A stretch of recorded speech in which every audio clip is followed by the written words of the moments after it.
Hanap nyo, 10 pesos na dumpling, 10 pesos na fried siopaw. Nako, may napuntahan tayo. Actually, dinudumog talaga siya. Ang bilis ng ang bilis maubos ng nila ng siopaw nila at yung dumplings nila. For only 10 pesos, along lang to, Binondo ang pin. Try natin siya. At kung masarap talaga siya.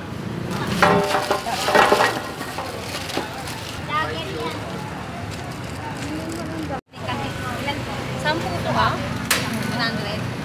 May asado, may ano.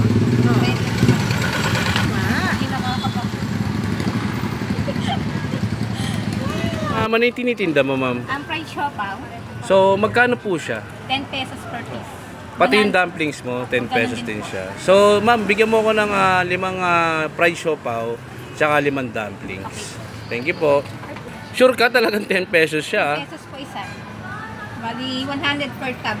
Sige, tikman natin.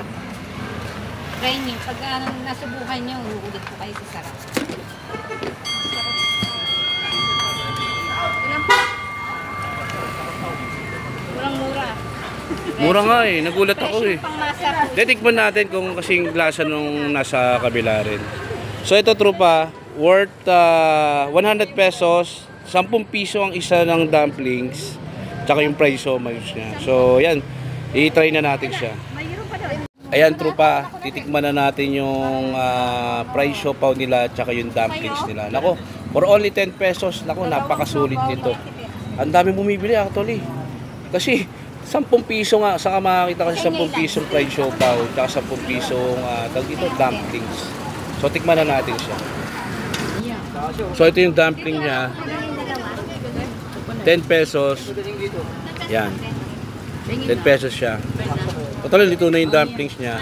Sausaw natin sa soy sauce. So, yan. Daming kumakain, tropa. So, yan. Tikman na natin. Yung dumplings niya.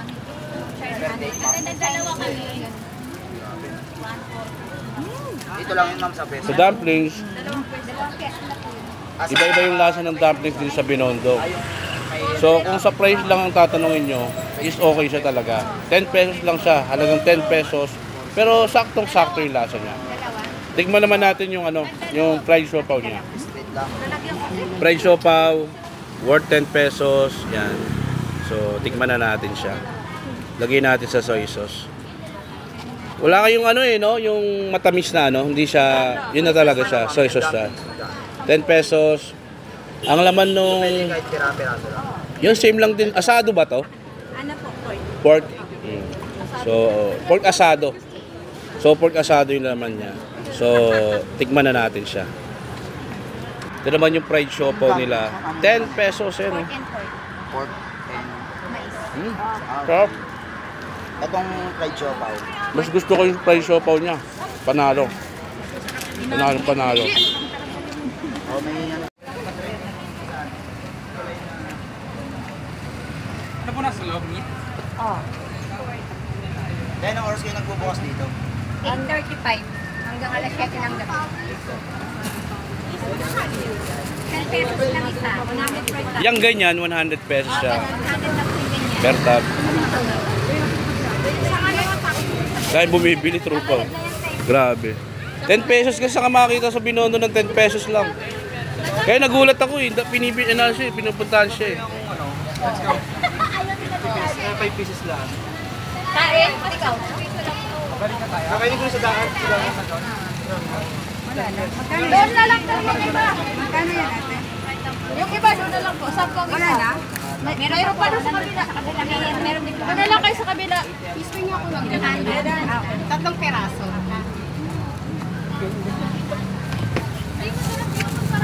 Ma'am, invite mo naman yung mga katropa natin na pumunta dito. Ay naku, napakasarap ng siopaw mo at saka yung mo ha.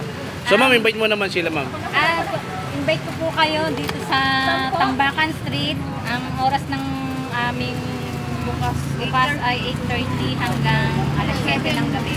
Anong name nung shop nyo? Shanghai Siopaw. Shanghai Siopaw. Mama, 10 pesos talaga siya kasi pag ito ma'am, baka mamaya tanongin nila nag-15, di ba? Talagang 10 pesos talaga siya. So, actually trupa, masarap yung siopaw niya. Nako, saktong-sakto yung lasa ng dumplings. So, puntahan nyo to. Kung nagtitipid kayo dun sa Binondo, food trip nyo, naku, punta kayo dito. Isa to sa mga pwede nating may rekomenda. Pangmasa talaga eh, no? Thank you. Yung Chinese New Year, 140k. Sure?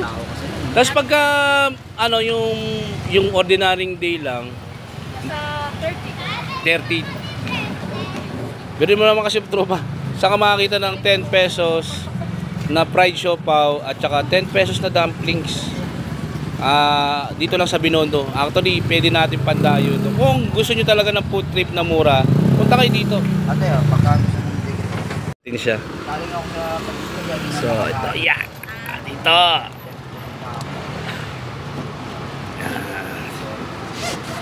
Sheesh!